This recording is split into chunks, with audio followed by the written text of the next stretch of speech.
sometimes you're just thrown into it. You got to do it. But if you can set yourself up for success, having a minimum of 6 months worth of expenses set aside to cover yourself as you get going it's gonna be huge in Yeah. your success in the long Yeah. run. Hey, everybody, I'm Mel, and I want to welcome you to our video interview where we gather top professional real estate agents and coaches so they can share valuable tips and strategies for agent success. Whether you're a team member, solo agent, new agent, or seasoned professional looking to take your business to the next level, we're here for you. So we hope you like, subscribe, and tap that bell so you get notified with each new video to help you close more deals, help more clients, use systems, and leverage agent talent to grow your own real estate business. Well, Yeah. hopefully it won't be too loud in my background. I've got my dogs and my chickens and You have everything else. chickens? Yeah, Yeah. we Oh, have. by the way, everybody, this is Brad Michels with the Brad Michels Group, a top producer who has chickens. Yes, he does. I have five laying hens, and I have four little ones that are um they were born. They're almost 5 weeks old now. Oh my gosh, that's like they're worth a lot nowadays. It's crazy. You have your own eggs. Oh, we do. I like, what was it? Yesterday, I think we got 7 eggs. Oh my gosh. I mean, it's over half a dozen eggs. So they're happy chickens, and when they're happy, they lay, and They it's lay good. eggs. When they're happy, they lay eggs. Kind of like, yeah, that's standard, isn't it? Yeah, right. So wait, now is this in California or is this in Arizona? So this is in Arizona. So even though I am a San Diego agent, I live in Arizona. So I commute back and forth pretty much every week. So I'm usually in San Diego. My goal is to be there from Tuesday to Thursday, just depending on the week and what I have to do on there. Like last week, I think I got there Tuesday morning. I was there until Friday night. Wow, you So are it just commuting. depends. Yes. Yeah. So, but this is all worth it, right? Because this is the growth stage, right? This is growth stage, and you understand it's all worth it to do that because you've got a team you can build over there. You've got a group, depending Yep. on what you call it, team or group, My right? Michael's group. Group. I like group. I like that. I like it because it doesn't take away from other people's brands. Well, and even TMG, like I wanted something that I could use so that if somebody else wanted to brand underneath me that they could. And because to me, that's important, right? When we're doing real estate, we're selling ourselves, right? We're not selling EXP, even though EXP is a great seller, right? Right? It's That's not what we're selling, right? We're selling ourselves to our clients. And so Right. anybody that came into the Michaels group, I want them to be able to brand and sell themselves. Yeah.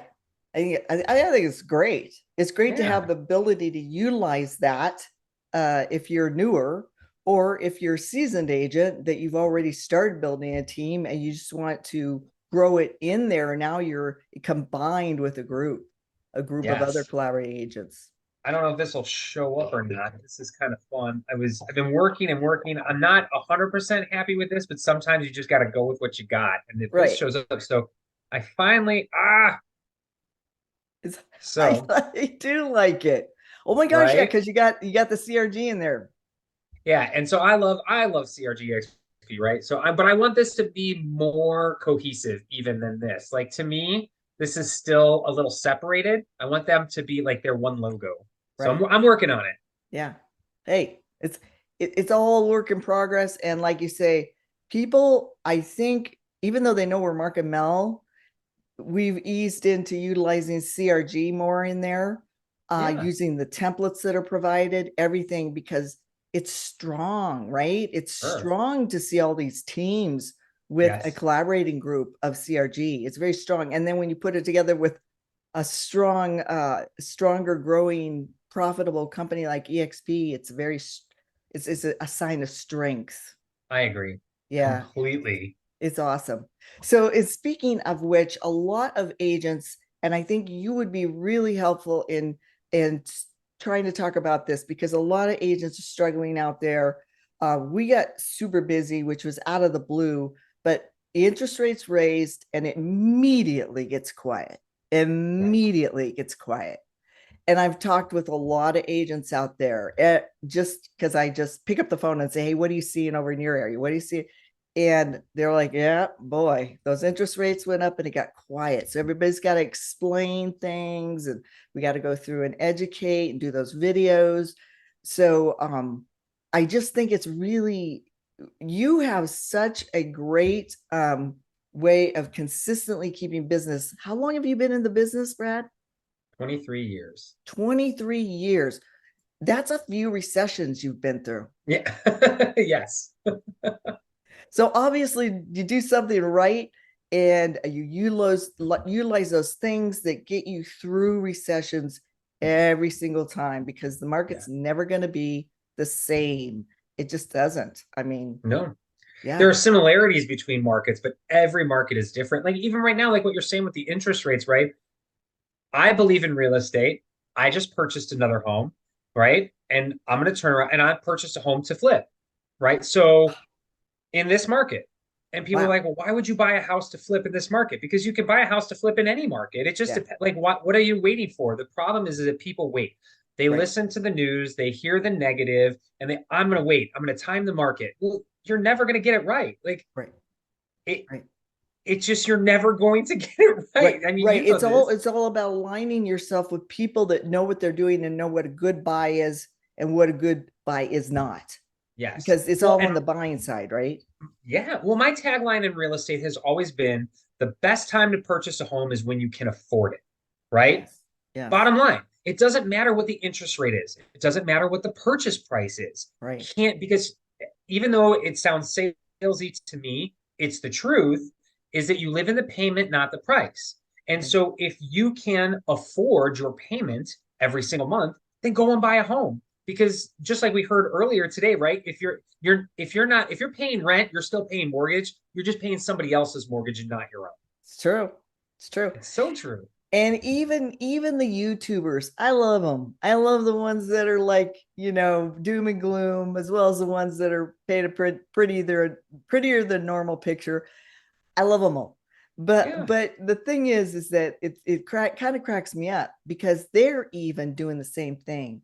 They're just shuffling around. They're like going into a rental. Well, if they never had purchased rentals, they would never have one to move into. Right. And you just do that. Like we've fixed and flipped, over 50 homes, and they were all from 2010. And that Yeah. wasn't the very bottom of the market.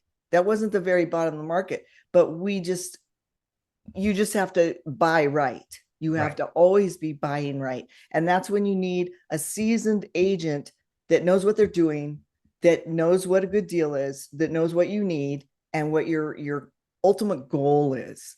And Right. it isn't the best time to fix and flip anything, but if you're aligned with the right realtor that knows the location, or what do you look for mostly right now? Is that important to you, location? For me, I mean, yeah, that's always the biggest thing, right? So, and this will be my first flip. I'm a buy and hold person. So I love real estate for buying and holding and renting and keeping and that sort of thing. So Right. I've never done a flip before. So I don't know. Maybe this is the wrong market, but I'm still willing to take that chance, right? And so really what I look for, there's a number of different things, right? I look for potential in property because I have a great eye for seeing the potential in things, which doesn't always um, that doesn't always convey to most people, right? Because people just they look at the cosmetics when you're showing people homes. Like you can't see the electrical, the plumbing, the foundation, you can't see all these things, right? Those are the important things. What you see is where you're going to live, right? So see, being able to see the potential in things, I think, is huge. But location is always, I mean, that's always a thing, right? Location, location, location. But also price and condition. To me, those are also great factors and things that you need to pay attention to, right? Because again, price, can I afford it? And if I can afford it, what do I need to do to that property to get it livable to my standards and how I want to live? And am I going to put money into it? And then am I going to be, if I do those things, am I going to be overdone for my area of the market or not? That sort of thing. So, price, condition, and location, right? So, those are the things to me that make the most sense because even though everybody says location, location, location. Not everybody can afford a house by the beach in San Diego, right? Right, right, it doesn't happen for everyone. So you right, have to look at a different location. And what does your budget allow you to afford based off of price and condition? right, right, right. So, so that's so interesting that you're doing that right now. And I'm not saying, like you say, it's how you find it. It is how you find the right buy. Yeah. And we've done that too. I mean, and sometimes people don't understand how sometimes some of the worst properties we've purchased in the worst condition netted us the most money.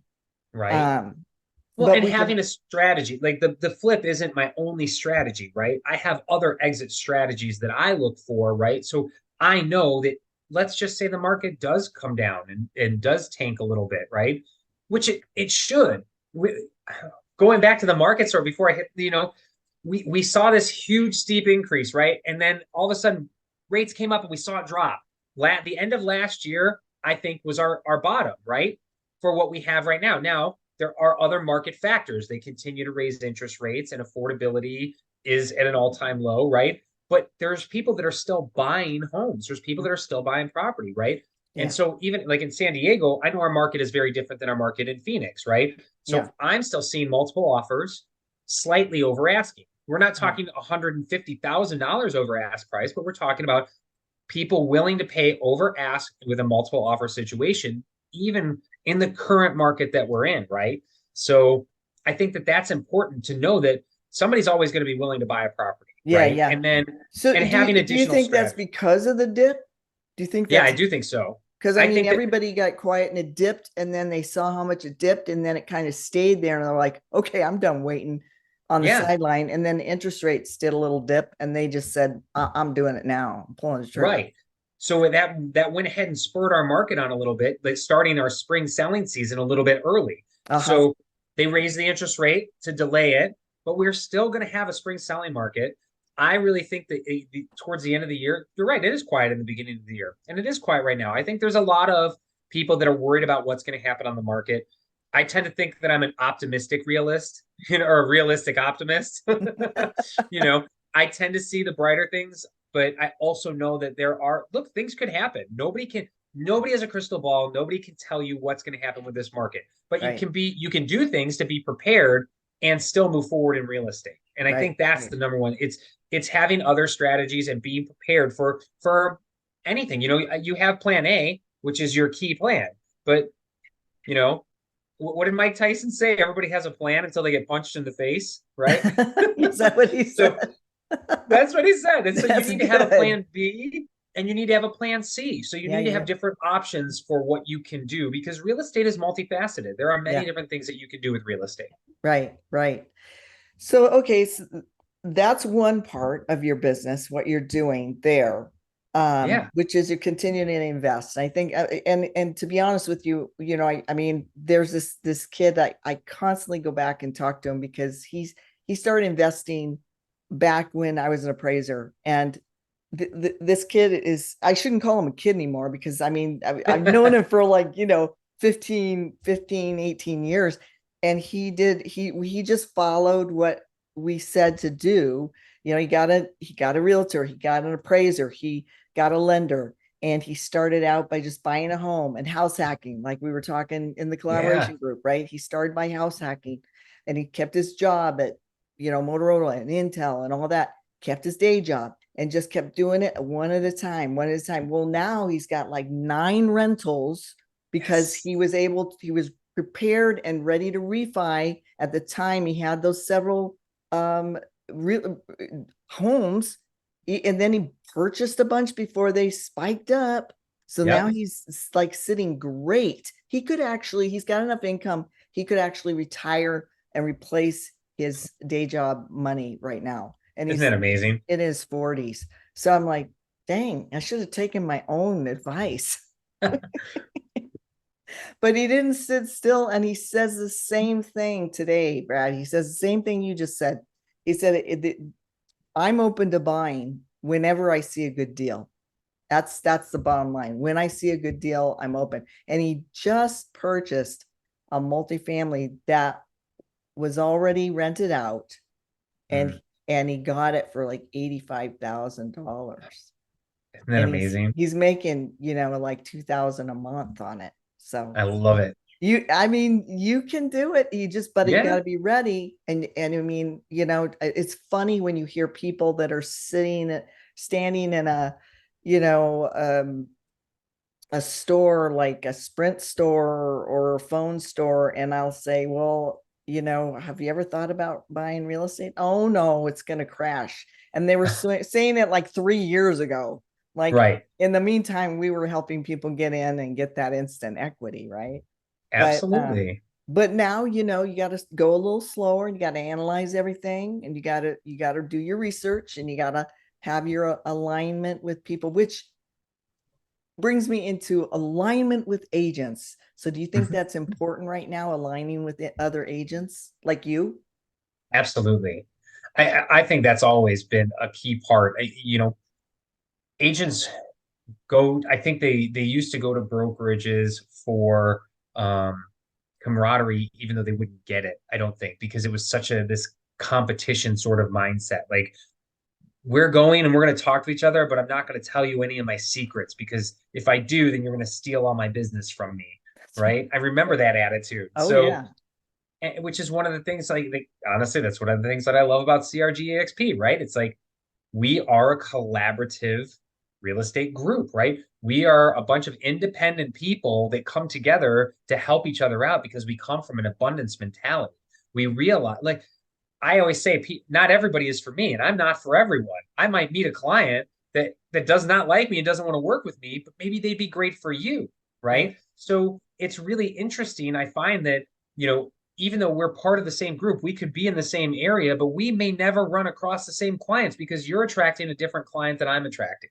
Right. So, and Right. being in alignment with these other agents and having information and statistics and just someone to talk to when you don't know what to do, right, is huge. I have 10 numbers in my phone that I know if I called any of the 10 right now, if unless they're with a client or doing something, they would pick up and answer a question for me, Yeah. so Yeah. you're one of those people. I've called you for things before, right? And so, to me, that's the biggest thing. Aligning yourself with good, honest people that have knowledge and that want to help others is huge in this business. Yeah. Yeah. Especially now. I mean, Yeah, because I right? mean, you might have, what if somebody is, they're thinking, oh gosh, do I keep my license, or can I even go part-time? Do I keep my license? If I can't be there for somebody, doesn't it make sense to be able to at least refer it to somebody in the group?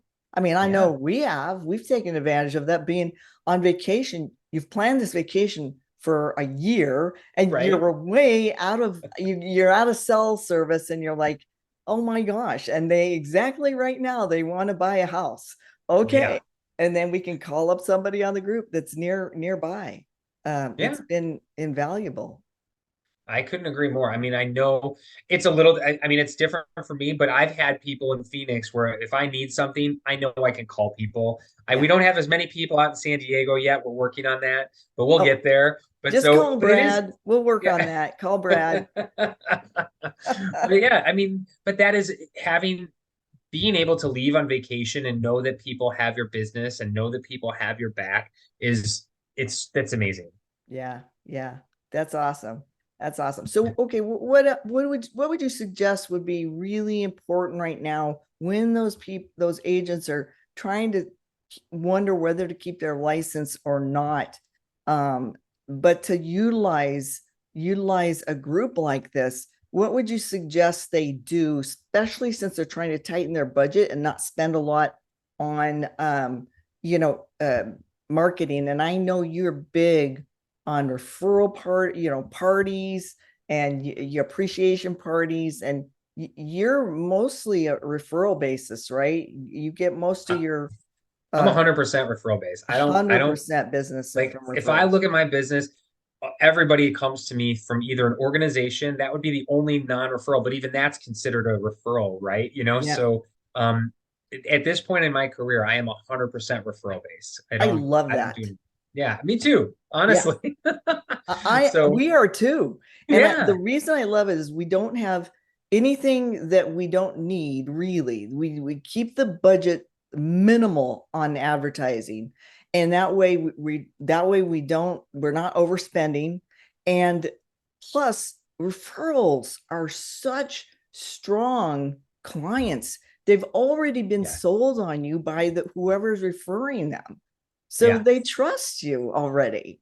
I mean, I can look at my database and I can tell you that I will close at least one out of every three referrals that I receive. Yeah. And that's like looking at like a year's advance. And some of those referrals that I get might not be to somebody who wants to buy or sell a house. That could be just somebody that referred me to a contractor or a plumber or something, something like that, a florist. So I track all of my referrals all the time to see that, right? And I know that for every three referrals, I've got one closed transaction.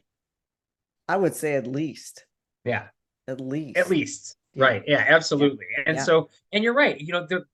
I'm not going out. I don't have to. I still have to build trust with these people and treat them well. But there's Right. already a level of trust when somebody is referred to you, where hey, you did this for so and so. I trust that you're going to do the same thing for me. And it's Right. like absolutely. Right. Right. So Right. Yeah. It's already been tested. yes, And plus you have such great ideas for the referral, the thank you parties, and you have such great ideas.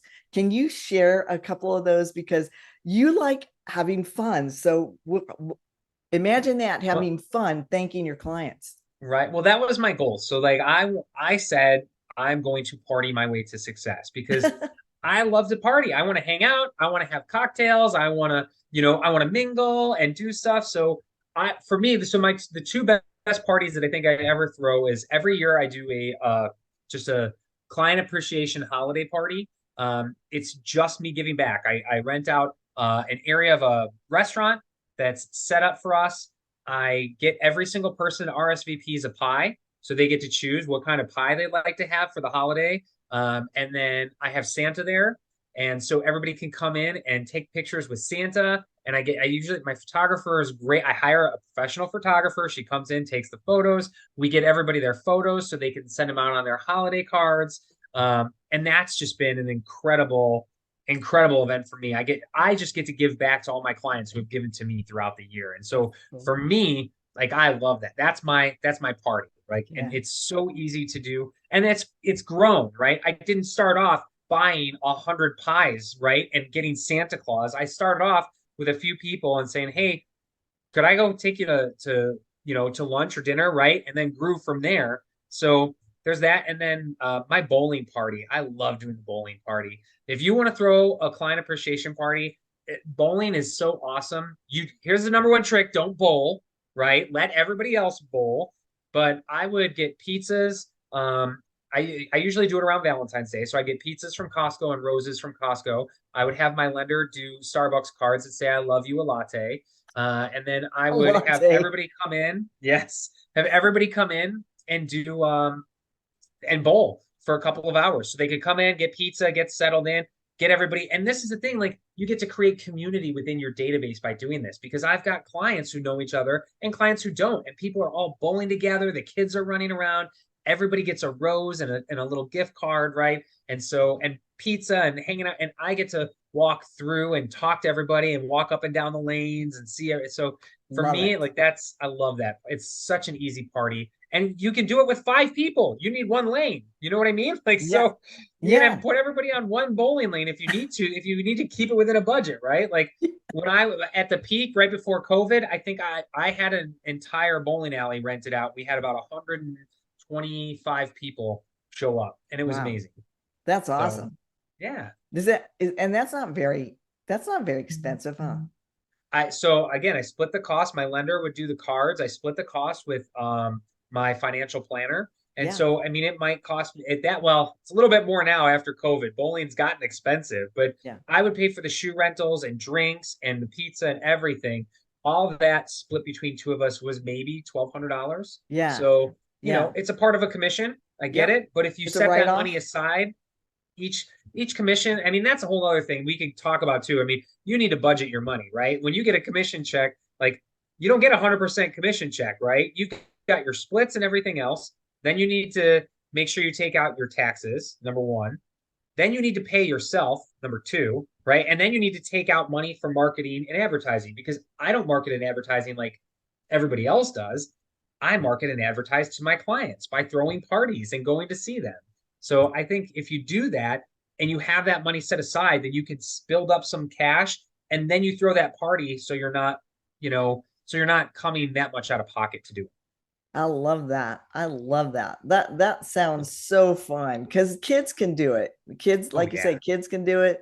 That is a great idea. And to split the costs with everybody.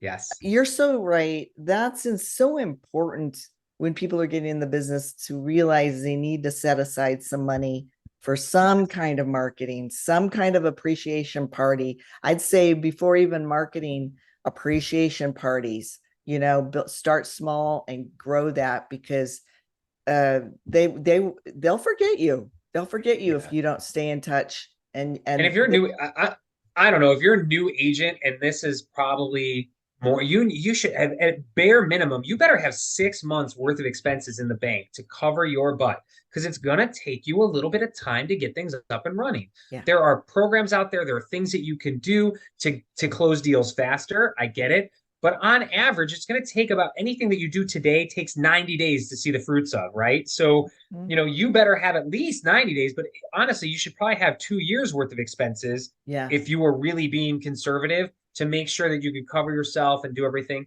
And I get it. Not everybody can do that before they get into real estate. Sometimes you're just thrown into it. You got to do it. But if you can set yourself up for success, having a minimum of 6 months worth of expenses set aside to cover yourself as you get going it's gonna be huge in your success in the long run. Yeah, I think that's really important, super important, because not only that, but what I've seen with people that come and go when it gets tough is support. To be around a group that supports you. Like some families don't even support people. They just think, you're gonna fail. Right. Can you imagine hearing that all the time? You're gonna fail. Because it is, you hear so many negatives that some people just succumb to it. But I can't imagine not having the group that we have, just being there for support too. Right. Every week. Oh, absolutely. Yeah. Yeah. I mean, we hold each other accountable. We hold each other to higher standards, and we're there to help each other out when people need it. Yeah. Yeah. It's good. Well, okay. So where can people reach you? I don't care whether they're a home seller wanting to sell in the future, whether they're a buyer, and whether they want to go move to San Diego, or maybe they want to come from California over to Arizona and they want to talk to you about doing that, or they're an agent in California, Arizona, and they want to find out about collaborating with you. Where can they contact you?